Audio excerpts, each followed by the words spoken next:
Terus dilakukan dengan memakan yang baik serta menggunakan tangan kanan. Kenapa?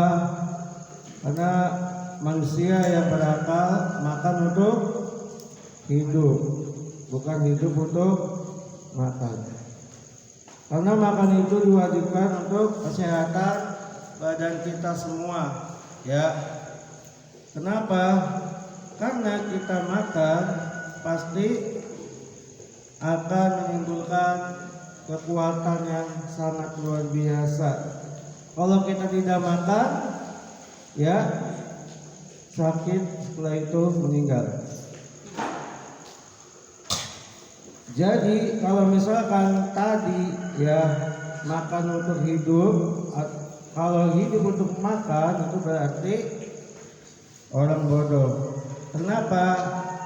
Ya hidup untuk makan, maka pikirannya hanya untuk perutnya saja.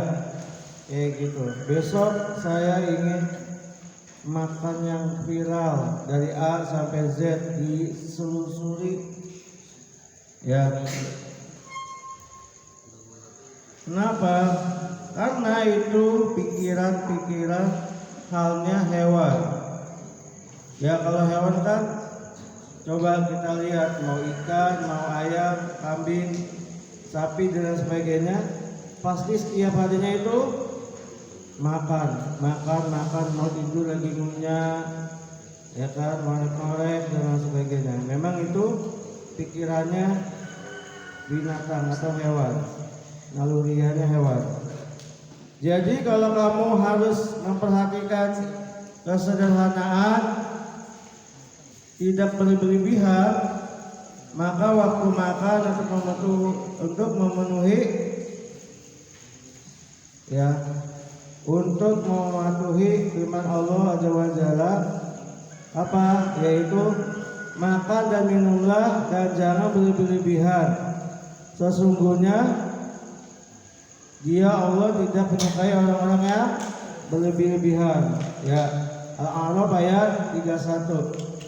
Coba ketika anak lewat, misalkan pagi pas mau kajian subuh juga khusus, ya, anak lihat itu beberapa ada nasi, mungkin punya siapa yang belum kemakan, ya.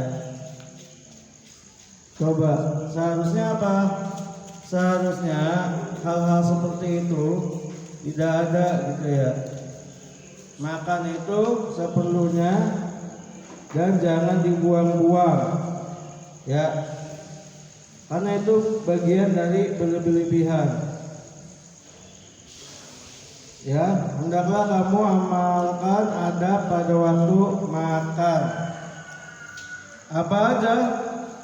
Berniat ya untuk menjadi kuat dalam melakukan ketaatan dan ibadah kepada Allah Subhanahu wa taala.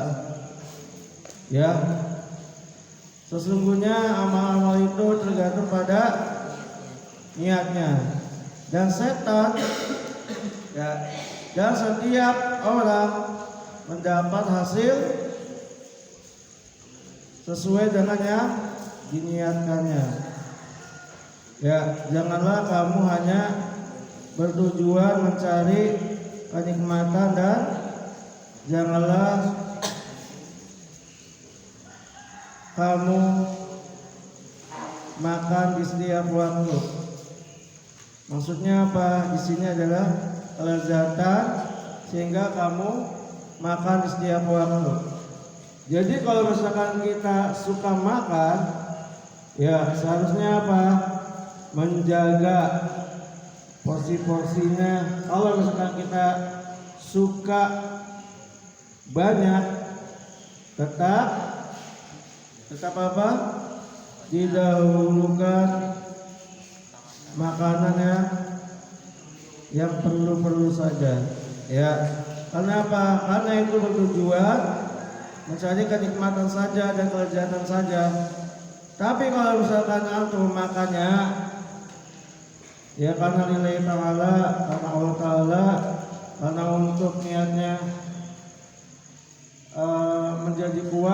untuk menjalankan ibadah-ibadah Allah, insya Allah berkah hidup kita. Ya. Karena terlalu kenyang bisa membahayakan, ingat ya, karena terlalu kenyang bisa membahayakan kesehatan. Bahkan dapat kita menjadi ngantuk gitu ya. Makan terlalu banyak menjadi ngantuk. Maksudnya apa? Makan sudah kenyang tapi lanjut. Itu bahaya ya. Karena apa? Karena janganlah kamu makan sampai kenyang sekali, tetapi berhentilah makan di saat kamu masih menyukainya. Karena terlalu kenyang bisa membahayakan kesehatan dan menimbulkan sifat bebel. Apa bebel? Bodoh, ya. Nabi Shallallahu Alaihi Wasallam telah melarang hal itu dengan sabdanya, tidaklah anak Adam memenuhi wadah yang lebih buruk daripada perutnya. Cukuplah bagi anak Adam beberapa suap yang menegakkan sulbinya. Ya, sulbinya itu apa? Tulang punggung. Jika ia harus melakukannya, maka yang sepertiga untuk makanannya, sepertiga untuk minumannya, dan sepertiga untuk nafasnya. Nabi Shallallahu Alaihi Wasallam bersabda pula, seburuk-buruk umatku ialah mereka yang makan makanan yang nikmat dan tubuh mereka tumbuh karenanya. Sedangkan keinginan mereka hanyalah berbagai makanan dan pakaian, dan mereka berbicara yang tidak karuan.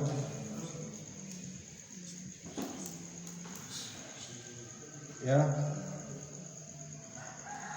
Nabi Shallallahu Alaihi Wasallam bersabda, hindarilah kekenyangan yang berlebihan karena ia merusak agama, menyebabkan penyakit dan membuat malas beribadah.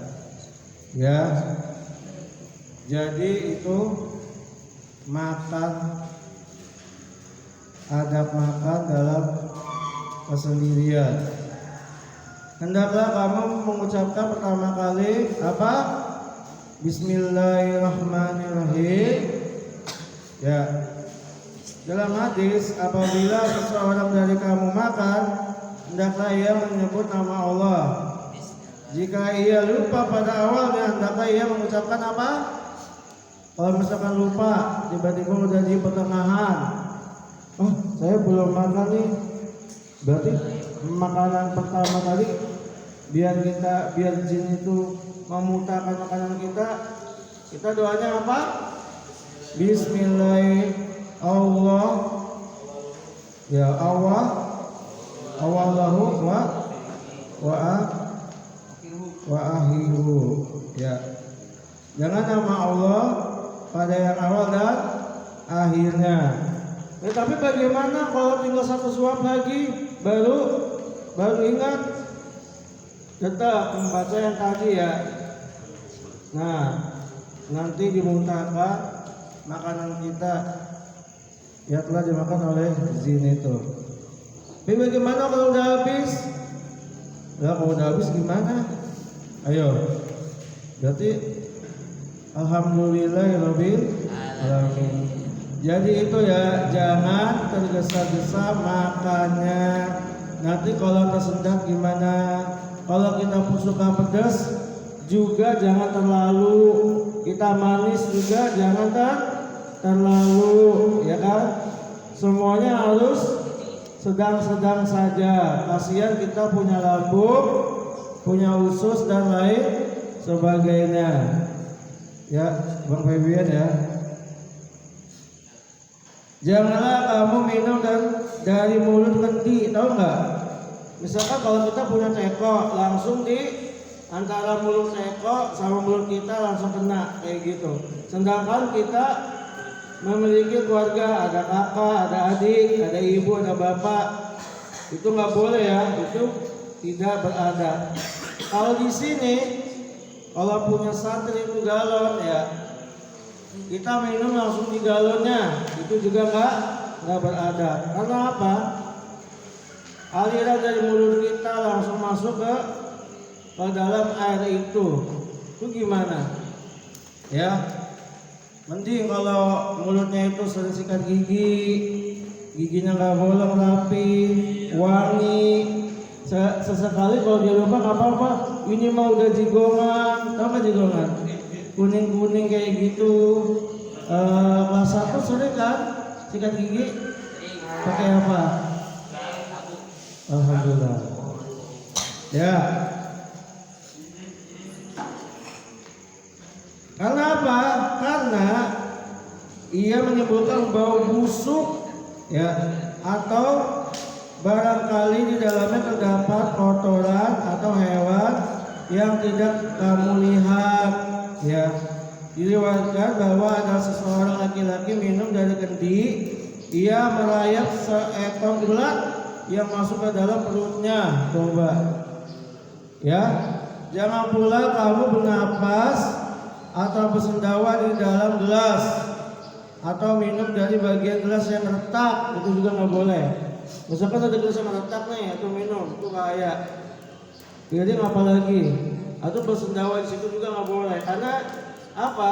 Dalam gelas itu kan ada ruangan tersendiri. Ketika ada bersendawa, itu kan sendawa kan bagian dari udara yang kalau kita kenyang ya kan. Kalau misalkan balik ke kita lagi itu menjadi penyakit ya. Karena apa? Kenapa perbuatan itu dilarang tadi? Ayo, kenapa? Karena dalam hadis disebutkan bahwa ia adalah tempat duduk setan ya, kayak gitu. Janganlah kamu makan atau minum sambil berdiri, Iwan ya, sering banget ya. Perbuatan itu juga dilarang dalam hadis. Janganlah kamu makan sambil berjalan. Ya, para dokter telah melarang perbuatan itu karena perut besar. Di sini sampai perutnya besar. Ya, enggak, kalau itu kan memang sesuai dengan tubuhnya. Ada yang kecil lebih besar itu yang bahaya. Namanya busung lapar. Kenapa? Karena itu tempat pencernaan ya, yang dimana tidak siap untuk menerima makanan dalam keadaan berjalan. Kalau perut besar itu, maksudnya usus besar kali isinya ya. Kenapa? Para dokter menyuruh bergerak sesudah makanan menetap di dalam perut. Jadi kita nggak usah langsung berbaring juga. Misalkan ketika habis makan enak kali tidur, itu juga nggak bagus. Karena apa? Nanti perjalanan makanan itu menuju usus dan sebagainya itu tersendat. Nah itu kalau udah tersendat gimana? Ayo, bangunnya susah. Karena apa? Terlelap dengan tidurnya. Itulah kalau santri kebanyakan makan kayak gitu. Kalau di sini kebanyakan makan apa kekurangan makan? Enggak kurang lah, kan puasa Senin Kamis. Ya, insya Allah enggak kurang. Malah dibuang-buang nasinya, nauzubillah min dzalik. Tapi beberapa minggu ini ya bagus ya, enggak terlihat yang kayak dulu gitu. Enggak tahu di mana itu ya. Sampai oncom aja warnanya kalah sampai kayak gitu ya. Kalau sekarang alhamdulillah udah enggak kelihatan lagi. Dimakan ya, karena apa? Disitulah ada keberkahan tersendiri bagi yang masaknya, bagi yang mencucinya, bagi yang membelinya kayak gitu. Ya, jadi seperti itu ya, keberkahan di dalamnya. Ya, Fabian yang punya stop.